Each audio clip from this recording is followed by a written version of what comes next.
What if I told you that the war you're fighting with your family isn't really about them? It's not about who said what at the dinner table, not about how they made you feel invisible. It's about something far deeper. It's about the part of you that's still bleeding and hiding. What if I told you that the war you're fighting with your family isn't really about them? What if it's not about who hurt you, who dismissed you, or who still refuses to see you clearly? The tension, the anger, the distance. It's not born from hate. It's born from heartbreak. And the hardest truth to face is this: you're not against them because you want to be. You're against them because, for too long, you tried to be asterisk for asterisk them, and lost yourself in the process.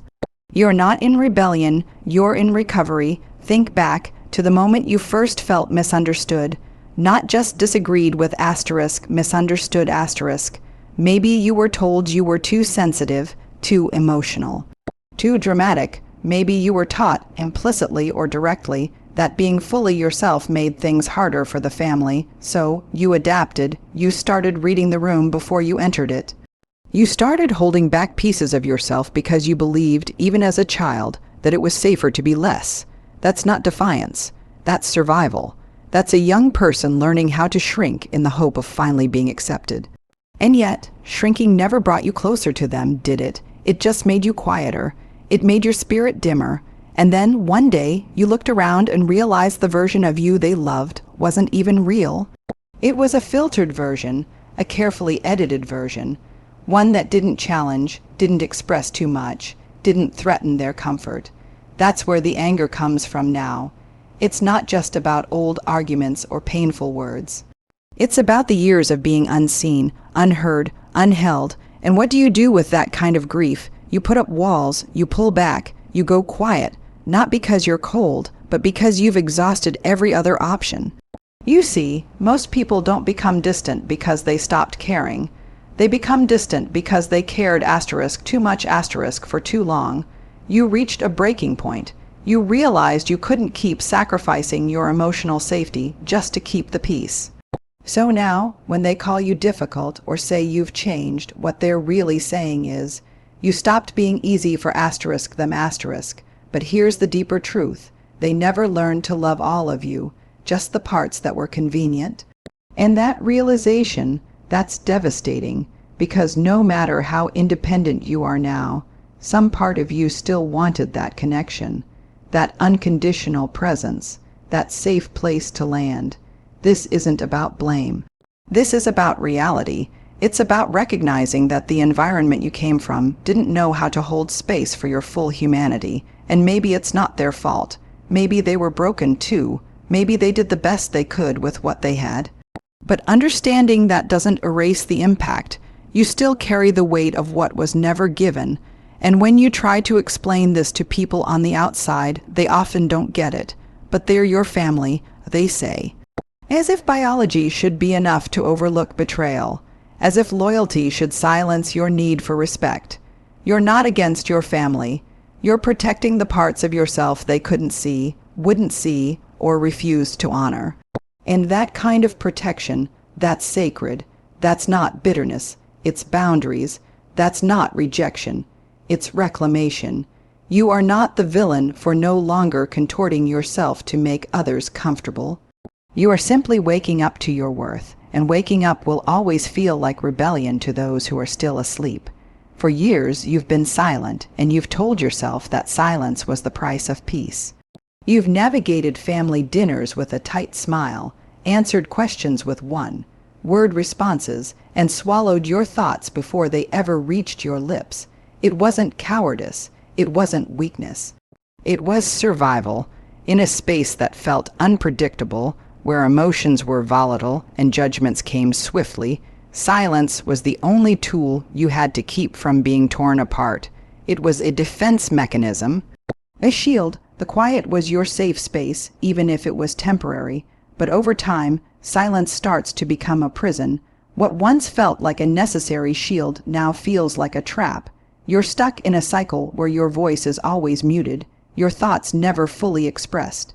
The emotional armor you built to protect yourself from rejection, from anger, from judgment, starts to suffocate you instead. What you thought was a way to cope with the dysfunction has now become a way of life. You've forgotten what it feels like to speak freely, to express your needs without fear of being shut down. The silence that was once your survival instinct now feels like an absence of connection, of authenticity, of yourself. The cost of silence is immense. Every time you swallow a truth, every time you bite back your real feelings, a part of you starts to disappear. You tell yourself it's okay, it's easier this way, I don't want to rock the boat, I don't want to make things worse, but the boat is already rocked. The damage has already been done, and by keeping quiet, you're not solving anything. You're just pretending that the issues aren't there, hoping that if you don't speak about it, it will go away. But silence doesn't heal wounds. It hides them, and wounds that are hidden grow deeper, festering without air. When you bury your truth, it doesn't disappear, it just waits to resurface, usually when you least expect it, usually in the most painful ways. You're not healing when you stay quiet, you're coping, and while coping can get you through a rough moment, it can't fix the underlying problems. It can't repair the broken connections, the unspoken resentments, or the things that should have been said but were never allowed to be. Silence may have protected you in the past, but it's not the path to freedom. Real healing comes when you stop pretending everything's fine and start confronting the pain that's been buried under layers of silence. It's when you allow yourself to be vulnerable enough to speak your truth, even when it scares you, even when it feels like the world will break. Because the world doesn't break when you speak your truth. It expands. Your soul expands. You finally breathe again. But here's where the tension lies. You've been conditioned to believe that speaking out, expressing your feelings, standing up for your needs, these things will create chaos. That the moment you speak up, everything will fall apart. But here's the reality. Keeping quiet has already caused the rupture. The chaos is already here. You've been living in a world of quiet suffering, silently eroding your own sense of self. It's time to ask yourself, what's scarier, speaking the truth and facing the discomfort of change, or continuing to live in a cage of your own making, silently dying inside? The cost of silence is high. It costs your authenticity. It costs your emotional health. It costs your peace.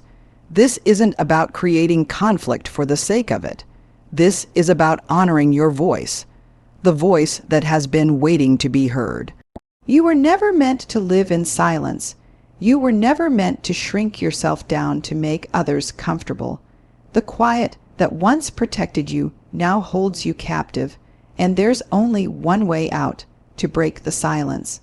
To step into the discomfort of your own truth, knowing that the only way to reclaim your life is to speak the words that have been locked inside. You have a right to be heard. You have a right to express what's real for you, even if that means upsetting the status quo. Silence didn't heal you. Speaking your truth will. You've been told that setting boundaries makes you a bad person, that it means you're selfish, that it's a sign of weakness, of being unwilling to love unconditionally. But deep down, you know better. You know that boundaries are not walls, they're doors. Boundaries are the gateway to living in alignment with who you truly are, not the version of you that everyone else wants you to be. When you set a boundary, you're not rejecting the people in your life. You're rejecting the unhealthy dynamics that are draining you, suffocating your peace, and preventing you from thriving. It's not about them. It's about you. Think about the times you've allowed yourself to be overextended, the moments when you've said yes, even though every part of you was screaming no, the promises you've made because you didn't want to disappoint someone, even though you knew you were sacrificing your own well-being in the process. Each time you've chipped away at your own sense of worth, diminishing yourself just to maintain the peace or avoid conflict. But in doing so, you lose a little piece of who you are. The more you give without regard for your own needs, the more you teach yourself that you don't matter as much as others, and that's a dangerous lesson to internalize, because when you start believing that your needs don't matter, You lose the very essence of yourself. Setting boundaries is an act of self-love, not self-centeredness. It's about recognizing your inherent worth and refusing to tolerate anything that undermines it. It's about saying, I deserve respect. I deserve to have my time, my energy, and my emotions valued. And when you start to set those boundaries, something incredible happens. You begin to reclaim your power. You stop allowing others to dictate how much you give or how much you endure. Instead of waiting for permission to take care of yourself, you take it. You stop apologizing for needing space, for needing peace, for needing time to breathe and restore. In doing so, you show yourself that you are worth fighting for.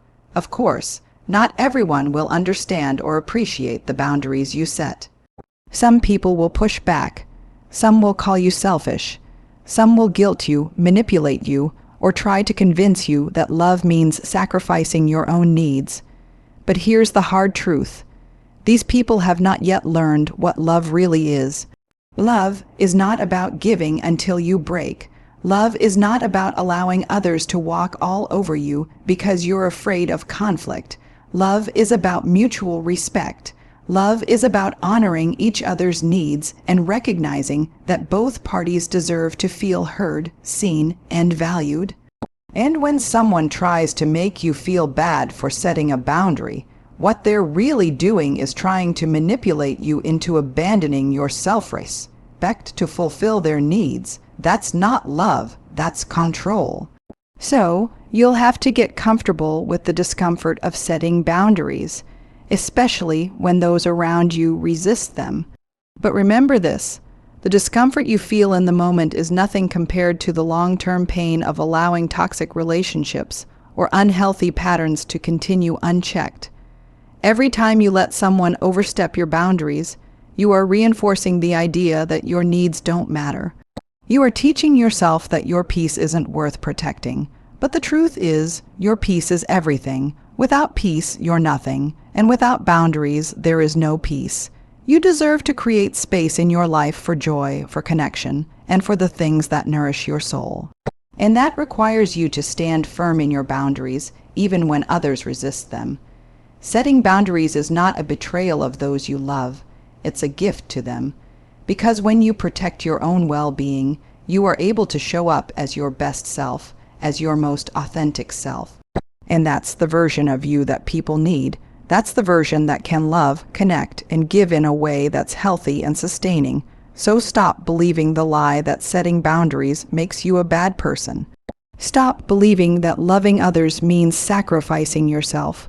True love, the kind that lasts and flourishes, is based on respect, and respect is built on boundaries. Boundaries aren't walls. They are the foundation of a life where you can finally be free to live as your truest self. You've been told that family is supposed to be unconditional, that no matter what happens, you are always supposed to stand by them, to support them to be there, no matter the cost to your own peace. But that's a lie, because unconditional love is not about tolerating abuse, disrespect, or emotional harm. It's not about giving away your soul just to keep someone else comfortable. We've romanticized the idea that family bonds should trump all else. But what happens when those bonds are built on manipulation, guilt, or neglect? What happens when the people who are supposed to love you the most are the ones who make you feel the least seen? In those moments, the idea of unconditional love becomes not an act of devotion, but an act of self-sacrifice that robs you of your own identity. You might think that by drawing a line, by saying, "I won't tolerate this anymore," you're betraying them. You might feel like you're breaking some unwritten code by choosing yourself over family dysfunction. But the truth is, boundaries are not betrayal. They are liberation.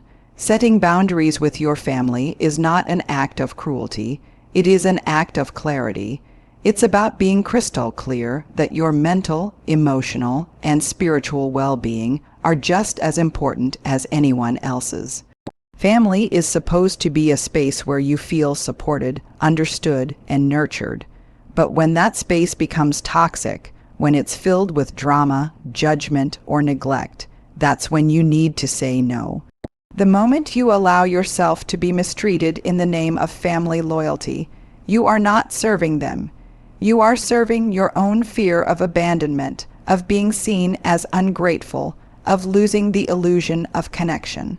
In the past, you may have convinced yourself that enduring the dysfunction was your only choice, that if you left, if you stopped accepting their behavior, you would be abandoning them. But here's the thing, you're not abandoning them.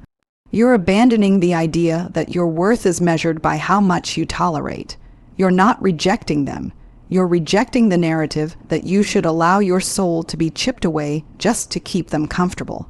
Every time you silence your own needs to keep the peace, every time you allow their actions to go unchecked, you're teaching yourself that your voice doesn't matter, that your needs, your boundaries, don't deserve respect.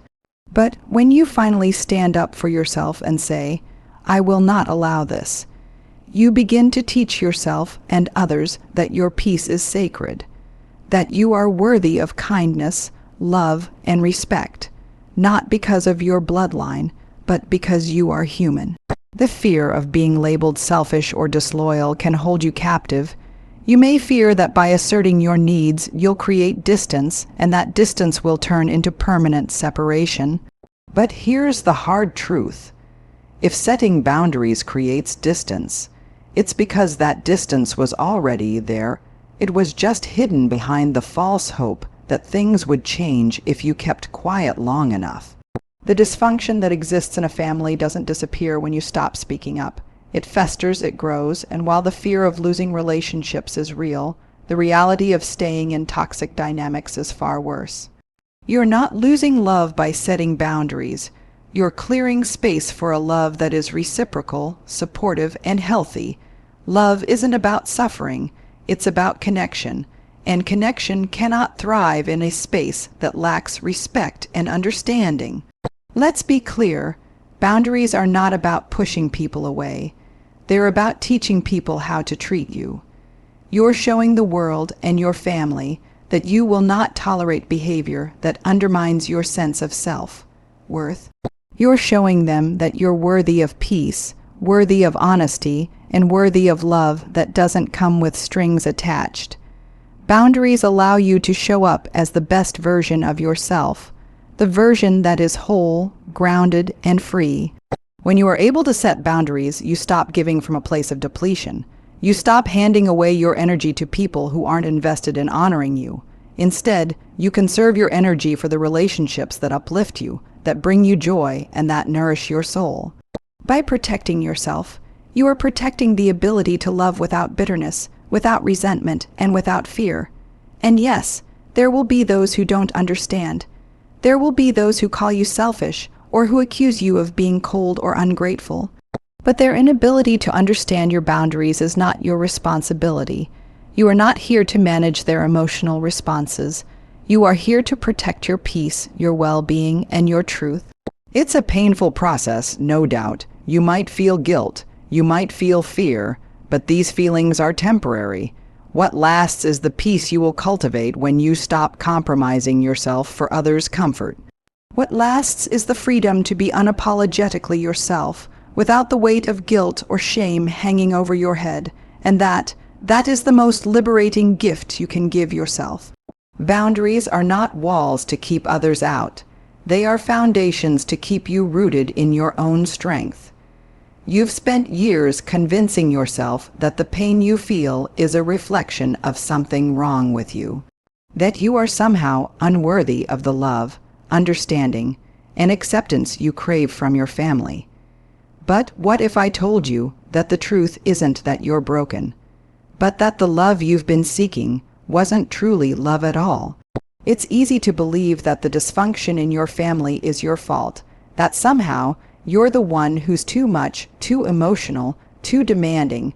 But the real truth is that toxic relationships have nothing to do with how much you give or how much you try. They have everything to do with a lack of safety, respect, and unconditional acceptance. And that's something you cannot give yourself if you don't first receive it from those closest to you. It's important to realize that the pain you feel from your family is not a reflection of your own inadequacies. It's a reflection of their inability to meet your emotional needs. We often internalize the neglect, the rejection, and the coldness of others, thinking that if we were just different, they would finally love us. But the truth is, no amount of bending, twisting, or shrinking yourself can fill the void of someone else's lack of emotional capacity. You can't pour love into a well that's always dry, and you can't pour love into people who are not willing to give you the same in return. What you're experiencing isn't a deficit of your own worth. It's a failure of the relationship itself to nurture your soul. For far too long, you've allowed your family's shortcomings to define your sense of value. You've let their criticism, their judgment, their inability to fully embrace you shape how you see yourself. But here's the reality. No one else has the right to define your worth. Not your family, not anyone. The emotional neglect you've experienced has nothing to do with your value. It has everything to do with the inability of others to love you the way you deserve to be loved. It is not a reflection of who you are. It is a reflection of their emotional limitations, their inability to see you for who you truly are. You are not unworthy, not flawed, not broken. You are simply not being loved in a way that allows you to flourish. The reason you've stayed so attached to these relationships, despite the pain they cause, is because you've believed that love is meant to be earned, that the people who hurt you should be the ones to determine whether you're worthy of kindness and affection. But love isn't something you earn. It's something you receive, and when it's given freely and unconditionally, it nurtures you. The love you've been waiting for them to give is not the love that will heal you. It's the love you give yourself. It's the self-compassion, the self-worth, and the self-respect that you can cultivate within yourself, regardless of whether or not it's given to you by others. The healing comes when you stop believing that you are unworthy and start acknowledging that you are enough, just as you are. In recognizing that you are not broken, you also come to understand that the space you've been waiting for, where love and acceptance flow freely, isn't something to be begged for. It's something to be cultivated. And it starts by recognizing the love that's been absent, the emotional space that's been neglected, and finally setting the boundaries that will protect your well-being. The hardest truth you must face is that the love you've been yearning for from others can only come when you learn to give it to yourself. Only when you stop looking outside of yourself for validation will you truly begin to fill the empty spaces that have been so painfully neglected. The act of shifting your perspective from one of deficiency to one of worthiness is a game changer. It means you stop asking for permission to exist fully. It means you stop seeking validation in places where it will never come. You start to understand that your value does not depend on anyone else's approval. You are not unworthy of love because your family has failed to provide it. You are worthy because you exist, because you are human, because you are whole, even if they never saw it. You no longer have to shrink to fit into a mold that doesn't honor your true self. The healing begins when you give up the idea that love should be earned and embrace the reality that love is something that flows freely from within you first. Only then can you stand in your full worth and claim the love you deserve. The fear of rejection is powerful. It grips you, often paralyzing you into making decisions that protect you from feeling abandoned, judged, or unloved. You've been taught, whether through words or actions, that to be accepted by your family, you must conform to their expectations, play by their rules, and fit into the narrow spaces they've defined for you. If you step outside of those confines, if you dare to be fully, unapologetically yourself, then you risk being cast aside. But what if I told you that the fear of rejection isn't the real enemy? The real enemy is the fear of your own power. The fear that, by standing up for yourself, you will not only lose them, but also lose a piece of yourself. The real question is, what would it cost you to continue living in fear? And is that cost worth paying? For too long, you've lived under the weight of these unspoken rules. Rules that tell you how much you should give, how much you should sacrifice, how much you should remain silent in the face of mistreatment. These invisible boundaries are shaped by other people's expectations, not your own needs. They create an environment where you have to hide parts of yourself in order to keep the peace, to keep the family intact. But in doing so, you shrink. You start to believe that the only way to survive in these relationships is to deny your own truth, to dim your light, to become someone else. This isn't just painful, it's exhausting. Living this way drains your energy, your sense of self, worth, and your ability to thrive. When you consistently sacrifice your own needs and desires to maintain the approval of others, you begin to lose your sense of who you truly are. You start to believe that your value lies in how much you can give, how much you can endure, how much you can please others, but that's a lie. Your worth is not dependent on how much you can take or how little you can ask for. You are not an object to be used or a tool to be exploited. You are a human being with your own needs, desires, and emotions. The moment you begin to recognize that your voice, your feelings, and your needs are just as important as everyone else's, is the moment you stop living in fear. It's the moment you begin to take control of your own life, to create your own boundaries, and to assert your right to be fully yourself without apology. Setting boundaries isn't about being harsh or cold. It's about recognizing your inherent worth and demanding that others do the same. It's about saying, I am worth your respect. I am worth your time. I am worth your love, not because I'm perfect, but because I am worthy of it. Boundaries are not walls that separate you from the people you care about. They are the invisible lines that preserve your sense of self. They allow you to protect your peace, to safeguard your emotional health, and to live in a way that aligns with your values. Setting boundaries can be uncomfortable, especially when others push back. But discomfort doesn't mean you're doing something wrong. It means you're doing something right. You're honoring yourself. You're reclaiming your power. The fear of being misunderstood or even losing relationships is real. But it's essential to recognize that the relationships worth having are the ones that can withstand healthy boundaries. If someone truly loves you, they will respect your need for space, for peace, and for time to be yourself. If someone truly loves you, they will not see your boundaries as a personal attack or an act of rebellion, but as a form of self-care. People who truly love you will understand that setting boundaries doesn't mean rejecting them. It means you are rejecting the dysfunction, the drama, and the unhealthy dynamics that prevent love from thriving. You are not shutting the door on them. You are simply making sure that the door is opened to a space where respect and understanding can flourish. But the harsh reality is that some people will not understand, and some people will resist. They will call you selfish, distant, or even ungrateful. They will try to manipulate you into abandoning your boundaries because they've never had to respect them before. And here's where the hardest part comes in. You have to be willing to stand firm, even in the face of this resistance. You have to be willing to walk away from relationships that do not honor your worth. You have to stop believing that your value is dependent on someone else's approval.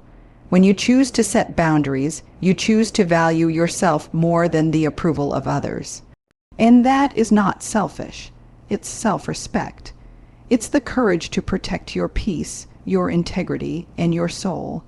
It's time to let go of the belief that love means endless sacrifice. Love does not require you to give up your soul for the sake of another. Love requires mutual respect, understanding, and a willingness to support one another's needs. When you set boundaries, you are honoring the truth that you are deserving of love, respect, and peace. You are acknowledging that no relationship, whether it's family, friends, or romantic partners, should come at the cost of your well-being. It's time to stop shrinking. It's time to stop apologizing for your needs. It's time to step into your power and claim the space that's rightfully yours. Boundaries aren't walls. They're a declaration that you are worthy of love and respect, just as you are. And no one, not even your family, should ever make you feel like you're asking for too much. You've been led to believe that loyalty to your family means tolerating things that are toxic and harmful, that no matter how much pain it causes you, you must remain loyal, even when your mental health, your emotional peace, and your sense of self are at stake. But that's a lie. Loyalty is not about enduring suffering in silence. It's not about accepting behavior that undermines your dignity, your worth, or your right to be seen. Real loyalty isn't about staying in relationships that drain you. It's about staying true to your own needs and values. If loyalty to your family requires you to betray yourself, to betray your own peace, then it is not loyalty at all, it's self-sacrifice, and it is unsustainable. For years, you've believed that staying connected to your family, even through their mistreatment, is a form of love. You've been told that enduring emotional neglect, disrespect, or manipulation is part of what it means to be a family. But that kind of love is conditional. It's based on what you do for others, not who you are. And you've spent far too long trying to prove your worth to people who will never see you for who you truly are. It's exhausting, it's draining, and it's an endless cycle of disappointment. Because no matter how much you give, no matter how much you sacrifice, it will never be enough to change their behavior. It will never be enough to make them see you, understand you, or treat you with the respect you deserve. The truth is, the loyalty that matters most is the loyalty you give to yourself. It is the commitment to protect your peace, your boundaries, and your sense of self. You are not obligated to stay in relationships that deplete you. You do not owe anyone your emotional energy, your time, or your love if they are not willing to honor and appreciate it. True loyalty to your family should mean standing up for the love that is healthy, kind, and supportive. It should mean knowing that you are worthy of a family dynamic that encourages you to grow, thrive, and be your authentic self, without fear of judgment or rejection. And when those around you fail to provide that, it's not disloyal to walk away. It's an act of self-preservation. When you stop prioritizing family loyalty over your own well-being, you begin to see how much power you've been giving away. For so long, you've been tethered to the idea that family comes first, no matter the cost to your own happiness. But this mindset keeps you trapped in cycles of disappointment, frustration, and self-doubt. You begin to believe that your happiness is secondary, that your peace is expendable, all because of an outdated belief that family must come before everything else. But that's not the truth. The truth is, you cannot pour from an empty cup. You cannot be the best version of yourself if you are constantly sacrificing your own needs to keep others happy. The real act of loyalty is recognizing when it's time to walk away in order to preserve your own peace. When you start to shift your focus from loyalty to your family to loyalty to yourself, you will realize that the emotional weight you've been carrying was never yours to bear. The expectation that you should tolerate unhealthy dynamics, toxic patterns, or abusive behavior is not a reflection of love. It's a reflection of control. It's a manipulation tactic that convinces you that to be loved, you must endure suffering. But that's not love, that's a power struggle, and it's time for you to step out of that dynamic. It's time for you to take back the control over your life, your emotions, and your boundaries. You are worthy of a love that doesn't come at the cost of your mental health. You deserve a love that encourages you to be yourself, without fear, without shame, and without compromise. It's painful to realize that you may have been conditioned to tolerate unhealthy dynamics for so long. The thought of stepping away from those relationships can feel like a betrayal. But here's the truth. Walking away from toxic relationships is not a betrayal of your family. It's a commitment to yourself. It's a declaration that you value your well-being more than you value the expectation that you must endure pain for the sake of family. Real love and loyalty can only exist when both parties are willing to show up as their authentic selves, with mutual respect and understanding. When one party continually fails to meet you where you are, it's not a failure on your part. It's a failure on theirs. The hardest part is knowing that not everyone will understand or agree with your decision to prioritize your well-being. Some will call you selfish, ungrateful, or disloyal. They may guilt you into believing that you're abandoning them, but you are not abandoning them. You are abandoning the idea that your worth is dependent on their approval. You are stepping into your own power, and that can be uncomfortable for those who have relied on you to fulfill their needs at your own expense. But remember this: true loyalty is not about maintaining unhealthy relationships out of obligation. True loyalty is about protecting yourself, setting boundaries, and ensuring that you remain connected to the people who respect you for who you truly are. Your worth is not defined by anyone else, and no one has the right to make you feel like you're asking for too much when you set a boundary. So I ask you now, what is your loyalty worth? Is it worth compromising your peace, your identity, and your soul? Or is it worth embracing your own worth, standing tall in your power, and finally giving yourself the love and respect you deserve? The truth is, when you choose to prioritize yourself, when you make the courageous decision to set boundaries and walk away from what no longer serves you, you are not rejecting love. You are inviting the kind of love that is healthy, supportive, and transformative. You are opening the door to the life you've always deserved, the life where you can show up as your authentic self without fear, without apology.